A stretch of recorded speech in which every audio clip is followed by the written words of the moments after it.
Welcome to Hackers Prime, the only place you can find the journey of broken to Bulkin. It is the day 23 and 24 review of not smoking any tweeds. And I must say, if you've seen day 21 and 22 review, you know that those days were frustrating to the max. But I can honestly say that if I didn't have those frustrating days, day 23 and day 24 would not have been as fruitful as they were. We started day 23. It was a restless night prior, so we had some issues sleeping, but I did manage to get some decent rest between 4 a.m. and 8 a.m. The woman stayed home, the kids stayed home. It was too cold. It was the coldest day of the year, so they, canceled a lot of work and a lot of school for a lot of people. We hung out for a little bit. Took my daughter to go get some eggs. Somebody provided me with 12 dozen fresh eggs, fresh farm eggs. I was lucky enough to be networking with people, and some work that I did a couple years back, she got a hold of me and she said, hey, if you need this, and you know I need my eggs with the protein. Yeah, protein, huge pectoral muscles. So we got some free eggs. We're gonna be stocked for a while. I went and shared those with my brother because I had to go let out his dookie dogs, and we shared them. Gotta share the love. Yeah, so my daughter went out with me, and then after that I came home, picked up my son, then I took him out because he had to go get some birthday presents for his homie. So that, we got to spend time with both the kids. I mentioned that specifically because, not only that, I watched an episode of this show called Free Burt with my woman. I bring all that up specifically because I'm now utilizing the time that I would normally step away from life, the times that I would just, say, oh, you guys hold on, or you guys wait, and then I'm lost in the sauce for, an hour or so. I don't do that anymore. So I'm able to give more undivided attention to my loved ones specifically, not just myself and the working out, but I'm also able to give myself to others more than I had before. So that day ended up proving to be pretty fruitful because after all that, we got ourselves together as a family, and we went to the YMCA. Everybody went to their respective areas in the YMCA. I got to go relax in the hot tub and really get the stresses of day 21 and 22 off my chest, off my head. And it was just an overall good day, and I'm thankful that I had that good day. I was able to come out here, get my workout on in the evening, and I don't know if you noticed, I've been hitting up the garage.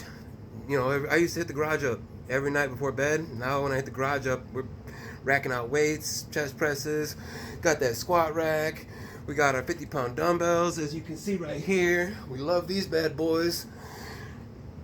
So yeah, we've been utilizing our smoke time a lot more effectively and efficiently and in benefit to the family.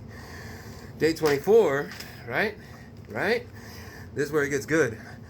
So day 24, started off at the gym. We start every Saturday at the gym, 6 a.m. We were a little bit late this morning. Had to go let dookie dogs out. I take care of my brother's dogs when he's on shift. But we went for some big numbers today. We went for the biggest numbers that we've had since prior to the accident. Day 25 will actually be the 5-year anniversary of the accident of the story in the description. And I like to push myself every time I get to that point, the anniversary. I like to push myself to see how strong I am. 3 lifts in particular. The bench, we hit 245 for 3 solid reps, and we got an assist on the 4th rep. And then we hit squats. I don't know if you ever broke your legs, your hip, your back, your pelvis, your femur in half. Getting your leg strength back can be a difficult time to say the least. So we ended up hitting that up for 245 on the squat. And then the big one here, the deadlifts. All y'all that were talking smack on my deadlifts, the deficit deadlift video that I had, where I was standing on the box and picking up that, whatever it was, the 155. Yeah, well, things like that.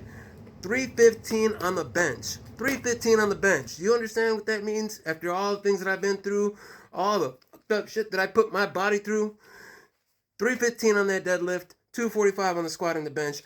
I will reach the 1,000-pound club this year. And I can attribute a lot of that exponential growth in the weight department, specifically to not smoking, in the sense that I've utilized weightlifting as my new toke. You know what I'm saying? Every time I felt the urge, I come out to the garage or go flip my tire. You know, flips instead of rips. So yeah, we got home. We made a damn good meal. I like 2 pounds of beef, lean beef, some white rice. Man, I'm still elated from the day. Like, those numbers mean something huge. Those numbers mean that I am on track to achieving my biggest goal in life, which is, at this point, it's an amateur strongman competition. I will get there and I will reach it, and y'all will be along for the ride. Like I said, day 21 and 22, man, they were rough, they were tough, they were aggravating and frustrating, but you can't have the highs without the lows. And once you have those lows and get back to the highs, it is that much sweeter.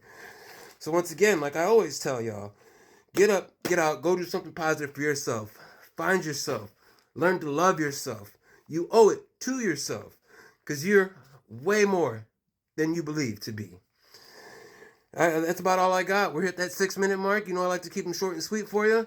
Tomorrow's day 25. Tomorrow's the 5th year anniversary of the accident. Tonight I'm going to go out plowing, get that snow removal, cleaning them streets. Y'all get up, stay up. Much love. Until all are one. I'm going to hit these 50-pound dumbbell curls.